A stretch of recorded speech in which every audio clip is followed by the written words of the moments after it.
नमस्कार दोस्तों, इस वीडियो में हम लोग बात करेंगे रूस और यूक्रेन के युद्ध के बारे में।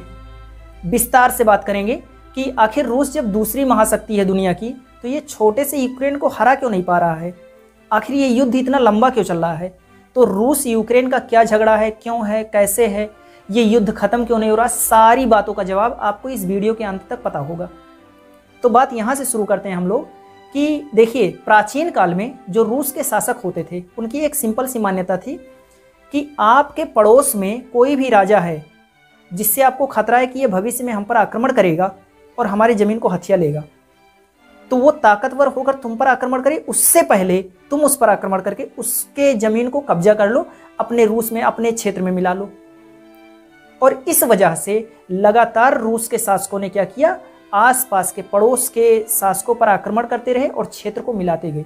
इस वजह से रसिया बड़ा होता गया और इसके बाद में इतना बड़ा हो गया कि जैसे एक महाद्वीप के टाइप का हो गया, बहुत बड़ा हो गया रसिया। फिर एक शासक हुआ, माना जाता है एक हेनरी किसिंगर नाम के दार्शनिक है, उन्होंने लिख रखा है कि 1952 से लेकर 1917 तक, 1852 से लेकर 1917 तक हर साल रसिया 1 लाख वर्ग किलोमीटर अपने क्षेत्रफल को बढ़ाता रहा। जब रसिया बहुत बड़ा क्षेत्रफल बन गया, बहुत बड़ा हो गया, तो एक शासक वहां पर हुए जिनका नाम था लेनिन। तो लेनिन ने देखा कि भाई हर क्षेत्र का जो लैंग्वेज है, जो भाषा है, जो संस्कृति है, वो अलग अलग है, और हम एक भाषा, एक संस्कृति, एक नियम से इतने विभिन्न प्रकार की संस्कृतियों को कैसे कंट्रोल कर पाएंगे। तो इस वजह से उसने क्या किया, पूरा जो था, पूरा क्षेत्र जो, अच्छा पूरे क्षेत्र का नाम रख दिया गया था USSR, union of Soviet socialist Republican. तो USSR का मतलब होता है पूरा रसिया, जितना भी क्षेत्र विस्तार किया था पूरा मिलाकर विस्तृत रूप से।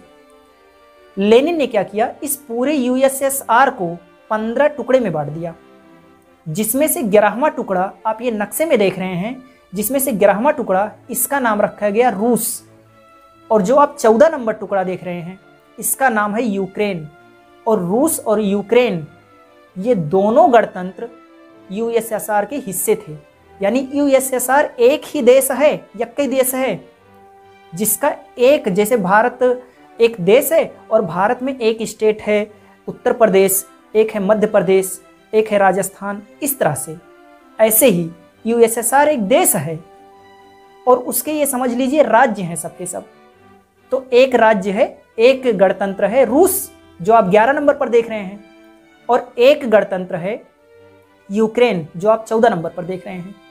तो लेनिन ने ऐसे बहुत सारे गणतंत्रों में बांट दिया, 15 गणतंत्र में बांट दिया, और कहा कि आप लोग कभी भी अलग होकर अपना स्वतंत्र अस्तित्व बना सकते हैं, आप लोग मस्त रहिए, अपने हिसाब से नियम चलाइए। ऐसा इसलिए किया लेनिन ने ताकि सब लोगों को भरोसा रहे USSR पर और सब लोग मिलजुल कर साथ में रहें और थोड़ा सा जुड़ाव महसूस करें, राष्ट्र की भावना आए सबके अंदर, और इसके बाद में सब लोग जुड़ कर रहें।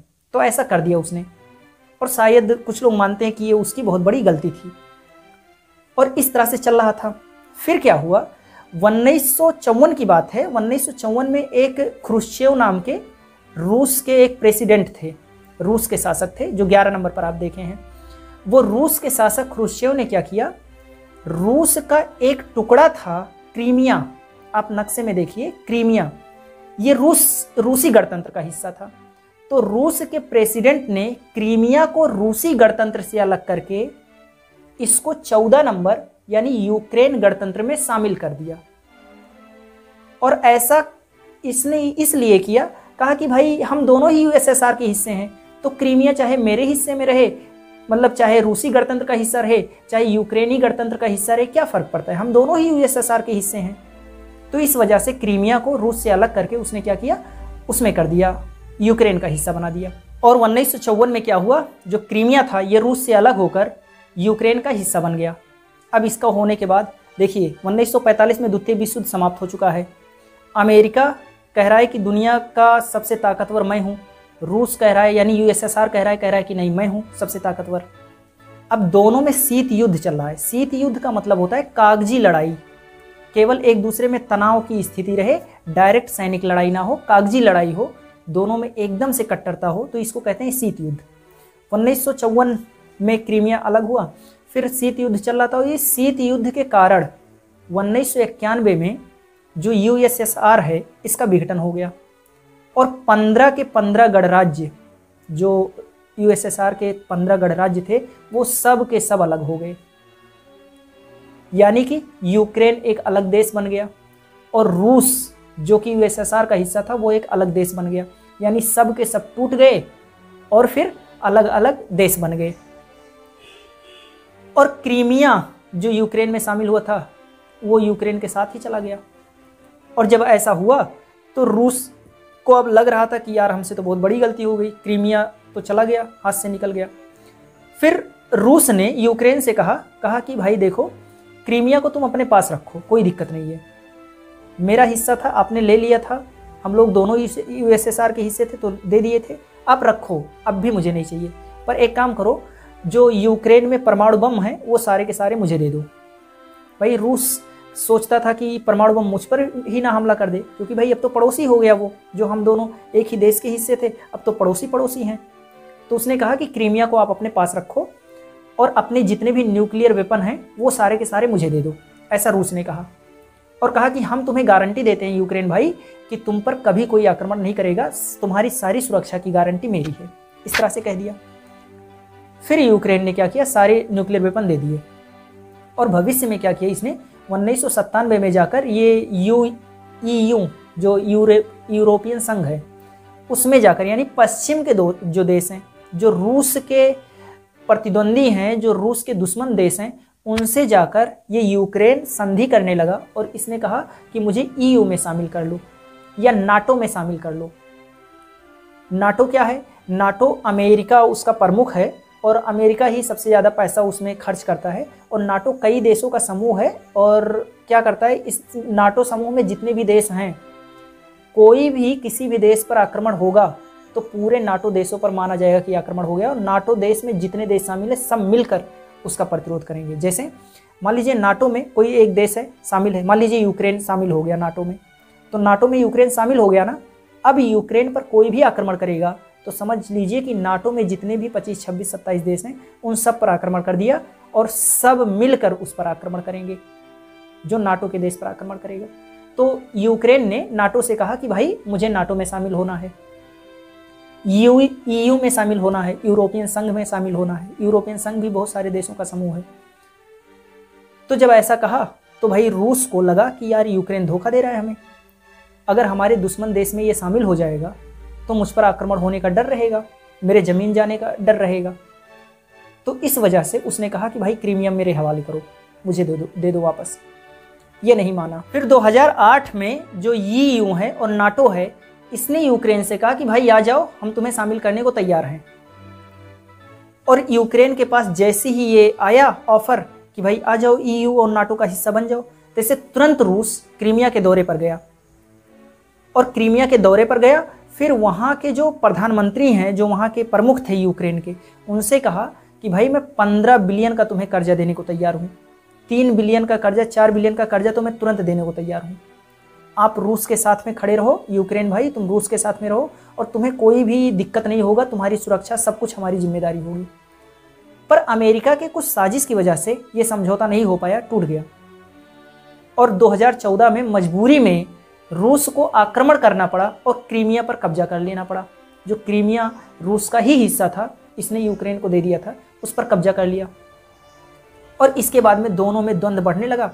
फिर नाटो बार बार यूक्रेन की तरफ से बोलता रहा, रूस को धमकी देता रहा, धमकियां बढ़ती गई और इसके बाद में अभी जो हाल ही का जो 2021-22 का युद्ध चल रहा था, जो रूस यूक्रेन का युद्ध था, उसमें क्या हुआ था, नाटो ने खुलकर कहा कि यूक्रेन भाई मैं तुम्हारे साथ हूँ, कुछ भी करो, मैं तुम्हारे लिए जान देने को तैयार हूँ, सब एकदम से पूरी तरह से।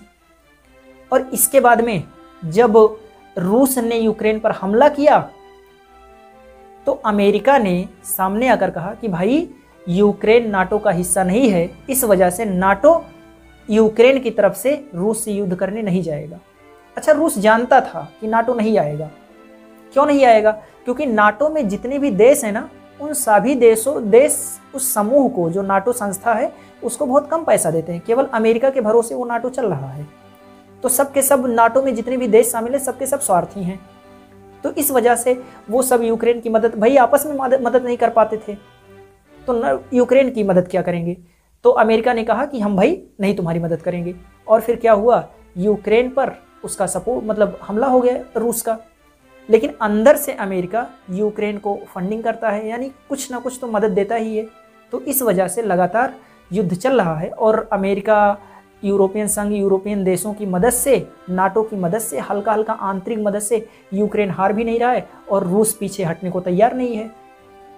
तो इस वजह से इन दोनों का युद्ध लगातार चल रहा है और ख़त्म ही नहीं हो रहा है। सर, रूस नाटो से लिखित रूप में चाहता था कि भाई आप हमारे इस आसपास के देशों को अपने अंडर में नहीं लोगे, नाटो में शामिल नहीं करोगे। नाटो ने लिखित भी नहीं दिया और यूक्रेन को बलि का बकरा बना दिया, उसको शहीद कर दिया। पहले तो आ गया कि भाई तुम लड़ो और हम तुम्हारे साथ हैं, बाद में जब हमला हुआ तो यूक्रेन का साथ छोड़कर पीछे हट गया। अच्छा, इसमें अगर हम पक्ष देखें कि यूक्रेन सही है कि रूस सही है, तो दोनों अपनी अपनी जगह पर सही हैं कि गलत हैं, वो आप देख सकते हैं। देखिए, ना तो कोई 100% सही होता है, ना 100% गलत होता है, सही और गलत होते हैं। अब अगर मैं यूक्रेन की तरफ से देखें तो यूक्रेन की तरफ से देखेंगे आप तो यूक्रेन भाई एक स्वतंत्र देश है, संप्रभु देश है। तो वो किसी के भी साथ में शामिल हो, किसी के साथ में भी रहे, किसी के साथ में कोई भी समझौता करे, उसे अपनी सुरक्षा का पूरा अधिकार है, तो वो कुछ भी करे। भाई रूस को क्यों दिक्कत होना चाहिए? भाई वो नाटो में शामिल होना चाहता है तो रूस को क्यों दिक्कत होना चाहिए? वो ईयू में शामिल होना चाहता है तो रूस को क्यों दिक्कत होना चाहिए? रूस अपनी सीमा की सुरक्षा बढ़ाए, अपने अंदर अपना सुरक्षा व्यवस्था, अपने हथियार नियुक्त कर ले, उस पर आक्रमण हो तब वो कुछ कहे। और यूक्रेन भाई संप्रभु देश है, एक स्वतंत्र राष्ट्र है, तो वो किस संस्था में शामिल होगा, नाटो में शामिल होगा कि नहीं होगा, ईयू में शामिल होगा कि नहीं होगा, ये कौन तय करेगा? रूस तय करेगा? रूस तो अलग देश है। अगर वो संप्रभु है तो वही तय करना चाहिए, उसी को तय करना चाहिए। अब वो मतलब अगर शामिल होना चाहता है तो इससे रूस के पेट में क्यों दिक्कत होना चाहिए? तो ये है। और दूसरा, अगर रूस की तरफ से देखा जाए तो रूस की तरफ से देखें तो भाई कोई भी किसी की सीमा पर अगर ऐसा काम करेगा, जिसे जो काम यूक्रेन कर रहा है वो काम अगर अमेरिका के किसी पड़ोसी देश ने किया होता तो अमेरिका भी वही काम करता जो रूस कर रहा है, शायद उससे ज़्यादा करता अमेरिका, क्योंकि उसकी सुरक्षा की खतरा है। भाई रूस ने यूक्रेन से कहा था कि जो भी मदद होगा मैं तुम्हें करने को तैयार हूँ, तुम्हारी सुरक्षा व्यवस्था सब कुछ मैं देखने को तैयार हूँ। तो फिर क्या ज़रूरत था इसको ईयू और नाटो की तरफ आगे बढ़ने का? अच्छा, अगर यूक्रेन की संस्कृति देखें, वहाँ की व्यवस्था देखें, वहाँ के लोगों की भाषा देखें, तो मैक्सिमम यूक्रेन के जो नागरिक हैं वो रूसी भाषा बोलते हैं, यानी रूस से ज़्यादा नज़दीक हैं यूक्रेन के लोग, पश्चिम देशों से कम नज़दीक हैं। तो यूक्रेन को तो वैसे ही रूस के पक्ष में खड़ा होना चाहिए था, पर ऐसा नहीं किया। अच्छा, अगर भारत की बात की जाए तो भाई आप इतना जानिए कि यूक्रेन भारत के विरोध में 17 बार वोट कर चुका है यूएनओ में, जबकि रूस, जब भारत पाकिस्तान का युद्ध हो रहा था, भारत चीन का युद्ध हो रहा था, जितने भी युद्ध भारत ने लड़े हैं, जब भी भारत पर मुश्किल समय आया है तब रूस साथ में खड़ा था। तो रूस हमेशा भारत के साथ में होता है और यूक्रेन 17 बार भारत के विरोध में वोट कर चुका है।